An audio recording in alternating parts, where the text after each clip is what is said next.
E aí, pessoal? Aqui é o Léo, tudo bom? Pessoal, seja muito bem-vindo a mais um vídeo aqui do canal da Coder. Hoje, eu acho que estou assistindo muito vídeo de game, só pode. Mas hoje eu quero falar sobre 5 fases da vida de um programador, ou melhor dizendo, não 5 fases na vida de um programador, 5 fases que eu passei como programador e pode te ajudar a entender que fase você está. Eu acho importante entender isso, porque muitas vezes chegam perguntas do tipo, cara, como é que faz aí o próximo Uber? Como é que faz uma aplicação estilo iFood? Se você faz essa pergunta, provavelmente você está numa fase anterior a uma fase que realmente vai te dar condições de fazer uma aplicação nesse porte. Até porque uma aplicação grande envolve a skill de muitos profissionais. Você vai ter um cara muito bom de banco de dados, vai ter um cara muito bom de infraestrutura, vai ter um cara muito bom de microserviços, e aí juntando essas mentes brilhantes, você consegue gerar uma aplicação de grande porte, né? Não é nunca uma pessoa só, e sim um time de desenvolvimento, embora tenha lá provavelmente um líder, né, técnico que vá fazendo os direcionamentos. Fase 1, eu chamei essa fase de exercícios, tá? E aprender as bases e fazer funcionar. Essa é uma fase que tem que ser, obviamente, teórica, mas ela tem que ser muito prática. Você tem que colocar a mão na massa. E muitas vezes colocar a mão na massa significa fazer um passo a passo de um tutorial, significa pegar um código, por exemplo, de um livro e realmente copiar esse código, olhar, pai, não está dando certo. Deixa eu conferir aqui, está faltando um ponto e vírgula, está faltando uma chave, e você vai entender um pouco de como funcionam as estruturas de controle, os tipos de dados básicos de uma linguagem, função, passagem de parâmetros para a função e coisas básicas, ou seja, os fundamentos da linguagem, e essa é uma fase que precisa ser muito prática. Não necessariamente tudo aquilo que você está fazendo você vai de cara entender, às vezes demora um tempo. Então, muito mais do que teoria, praticar nesse momento é muito importante, e eu chamei essa fase de exercícios. E isso não termina, né? Você continua copiando código, continua tentando entender código de outras pessoas, vai durando durante toda a sua jornada como programador, mas na segunda fase você vai parar um pouco de copiar e vai começar a criar um pouco mais em cima de projetos. Eu não estou falando projetos no nível de grandes projetos, uma grande aplicação para uma empresa. Não, não estou falando disso, não. Eu estou falando de pequenos projetos. Eu sou um cara muito desorganizado e o meu desktop sempre vira uma bagunça. Depois de 3 meses tem um monte de arquivos no desktop.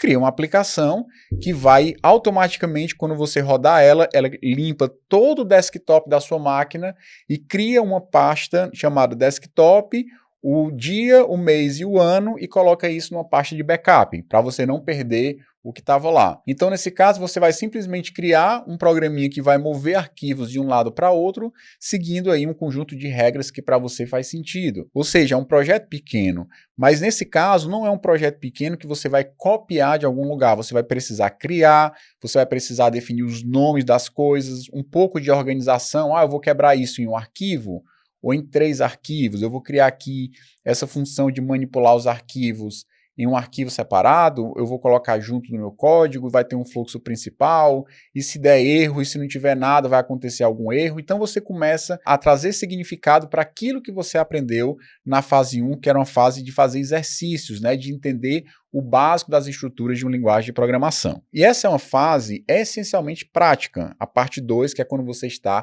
criando e desenvolvendo pequenos projetos. Na parte 3, é uma parte que ela é mais teórica do que prática, que é quando você volta atrás e você percebe que precisa entender sobre paradigmas de programação, precisa entender sobre conceitos e, por exemplo, padrões usados muito frequentemente no desenvolvimento de software. O que é um MVVM? O que é um MVC? O que é um padrão camadas? Quais são os paradigmas de programação? Tem procedural, orientado a objeto, funcional. Qual é a diferença desses padrões? Qual é a diferença desses paradigmas? O que é que diferencia eu trabalhar com um paradigma procedural, que tem o procedimento, a função como algo essencial, e um outro paradigma que é o chamado funcional, que tem uma função, por exemplo, também como algo extremamente importante. Como é que eu tenho 2 paradigmas que usam a função como algo extremamente importante E por que que são dois paradigmas? São duas formas de pensar.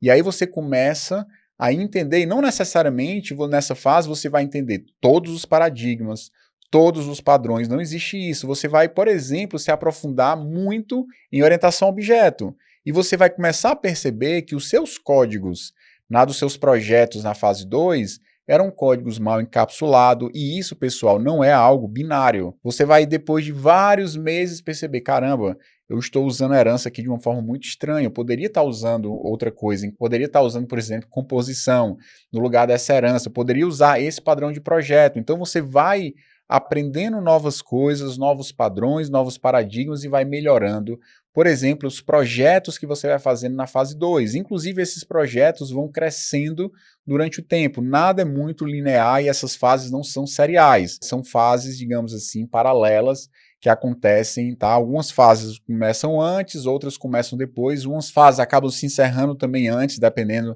de qual tecnologia você está trabalhando, mas são fases entrelaçadas. Então, a fase 3, né, a fase 1, é uma fase que eu chamei de exercícios. A fase 2 é uma fase de projetos, você trazer significado e começar a criar em cima daquilo que você já aprendeu. A fase 3 é você entender as bases de uma forma mais profunda, a forma de pensar para que você possa melhorar os seus projetos, os pequenos projetos, os médios projetos, para encarar os projetos maiores. E nessa segunda fase também você vai aprender sobre frameworks, você vai aprender sobre ferramentas. Para você criar os seus projetos, tem que também entender um pouco sobre Shell, sobre GitHub, sobre frameworks que você vai eventualmente usar e tal. Tá? Da parte 3 é um pouco de paradigmas e conceitos, né, de programação e padrões de projetos, coisas do tipo, para te dar uma base sólida de conceito. E a partir daí, na fase 4, é também uma fase relacionada a projetos, mas você vai ter uma maior consciência do código que você está escrevendo. Exatamente porque na fase 2 você começou a colocar muitos problemas, né? Você vai escrevendo de qualquer forma, fazendo funcionar, que é o grande objetivo, e não está errado. Você tem que fazer o código funcionar, você tem que escrever código, você tem que fazer projetos significativos na sua evolução como programador. Você não precisa esperar, caramba, eu vou ter vergonha de mostrar o meu código, vou ter vergonha de perguntar as coisas porque as pessoas vão rir de mim. Não, todos os programadores passam por isso e todos os programadores eventualmente vão escrever algum código com gambiarra, com coisas que não são legais e depois ver, caramba, por que eu escrevi esse código desse jeito? Deixa eu voltar aqui, eu já sei que dá para usar aqui um padrão de projeto que vai deixar o código mais flexível. E essa dinâmica acontece sempre, seja você com 1 ano de programador, com 15 anos de programador, você ainda passa por esses processos de melhoria, de refatoração e tal. Então, na fase 4, você passou pela fase de exercícios, a fase de pequenos projetos, a fase de se aprofundar em conceitos e paradigmas, e na fase 4 você vai ter uma maior consciência do seu código. E aí você começa a escrever código mais limpo, código mais encapsulado, você consegue começar a criar projetos que têm uma capacidade maior de crescimento. Isso não quer dizer que se você for um programador experiente, todo o código que você vai escrever vai ser um código de boa qualidade. Isso não acontece. Escrever código de qualidade demanda disciplina, você definir, por exemplo, restrições arquiteturais, dizer o que pode, o que não pode, tem a ver também com o conhecimento do negócio. Você pode estar escrevendo um código de algo completamente novo e o cliente diz uma coisa, você interpreta outra, você acha que o projeto vai ser algo pequeno e ele começa a crescer, só que você não preparou o projeto para ele ser algo que fosse ficar muito grande e isso gera uma bola de neve e você cria uma tabela, daqui a pouco a tabela tem 30 colunas, várias colunas nulas, porque ninguém sabe exatamente o que aconteceu. Então, não é fácil, mesmo que você conheça paradigmas, mesmo que você conheça padrões de projeto, para você escrever um código que seja modularizado e não um código acoplado, exige muita disciplina, exige muita refatoração, exige várias coisas, muitas vezes passar por projetos que fracassaram,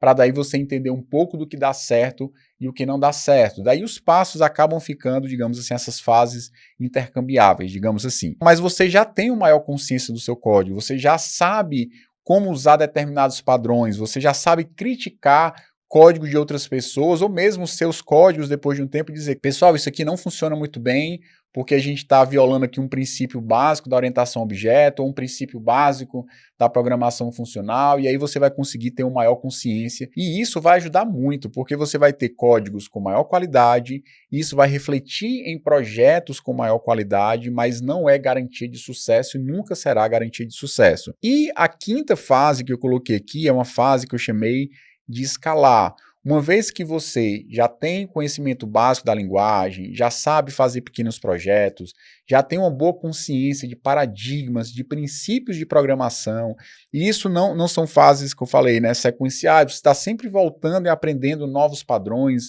novos paradigmas, novas formas de pensar, novos frameworks, por exemplo, que vão te dar algumas ideias. Poxa, esse framework ele usa tal padrão, que é um datamap. Esse outro framework usa um outro padrão de persistência que é diferente do que eu estava acostumado.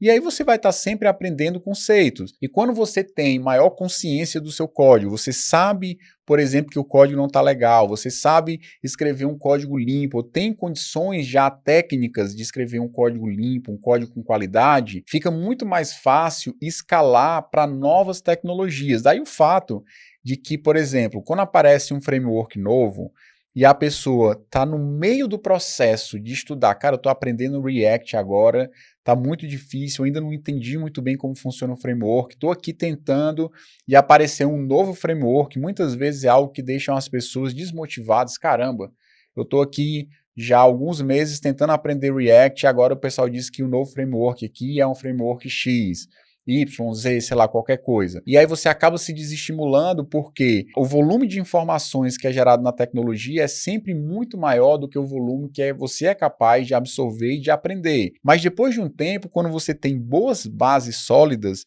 fica muito mais fácil você aprender uma nova linguagem, fica muito mais fácil você aprender um novo framework, porque os paradigmas estão aí há 30, 40 anos e os frameworks surgem um mês sim, um mês não, tá? Então, fica muito mais fácil você depender de paradigmas, depender de frameworks, depender de estilos, por exemplo, esse framework é um framework que se baseia muito em uma arquitetura baseada em eventos. Aí você, eu já sei o que é uma arquitetura baseada em eventos. Então, se ele é baseado em eventos, então espero que tenha essas coisas, espero que tenha esse tipo de funcionalidade e tal. E aí você já vai com uma base muito mais interessante, o que torna um aprendizado incremental e você não precisa aprender 100% de uma tecnologia nova, até porque 70% você já sabe. O que você precisa aprender é ali 30%, 20% de uma tecnologia que traz algum detalhe novo, uma forma diferente de pensar uma tecnologia exatamente porque é um framework novo. Mas no mais, 70% você já dominou exatamente porque você tem bases sólidas. Então, só revisitando aqui, primeira fase de exercícios, segunda fase de pequenos projetos, é muito importante você criar e não simplesmente copiar. A primeira fase, essencialmente, você copia e na segunda você cria. A terceira fase, já consigo criar código, já consigo criar pequenos projetos. Como é que eu posso pegar esses meus pequenos projetos e tornar eles mais organizados, ter um código mais limpo, um código mais sustentável para que eu possa crescer? Aí vem a quarta fase, que é exatamente a fase que você vai entender de paradigmas, de conceitos, não que você já não viu isso antes, mas você vai aprofundar, né, o que significa realmente ter um código modularizado, encapsulado, quais são as técnicas usadas. Eles usam um tipo de arquitetura assim assado, que faz com que você consiga ter esse benefício e aquele. Então você vai começar a trabalhar um pouco mais em níveis mais avançados no que diz respeito a paradigmas, conceitos de programação e tal. E a quarta fase é você ter uma maior consciência como consequência do estudo. Isso acaba que sendo uma coisa paralela, né? Ao mesmo tempo que você estuda, você vai tendo a maior consciência. Tendo a maior consciência, você consegue escrever projetos maiores, escrever projetos mais, digamos assim, complexos e ao mesmo tempo você consegue, na quinta fase, escalar para mais tecnologias, escalar para projetos que demandam conhecimentos mais profundos e fica muito mais fácil aprender novas coisas exatamente porque você já tem uma base muito legal. Então, na minha visão, essas são as fases. Eu não sei se existe aí uma correlação com a vida de vocês em relação a essas fases, mas eu lembro claramente da fase de exercício, eu lembro claramente da fase dos pequenos projetos, eu lembro claramente da fase de estudar paradigmas e tentar entender e aprender a organizar projetos maiores também. Depois eu comecei a perceber gradativamente, depois de semanas, depois de meses, depois de anos, ter maior consciência. E não é uma consciência, eu sei Kung Fu lá do Matrix, não. 10 segundos depois, agora eu já sei lutar. Não, não é isso. Você nem percebe, mas você olha para trás, depois de um ano, você vê, caramba, estou escrevendo código muito melhor, tenho muito mais consciência. E isso te ajuda a escalar como programador, a aprender novas tecnologias de uma forma muito mais fácil. Então era isso, falei demais, até o próximo vídeo. Curte, compartilha e até lá.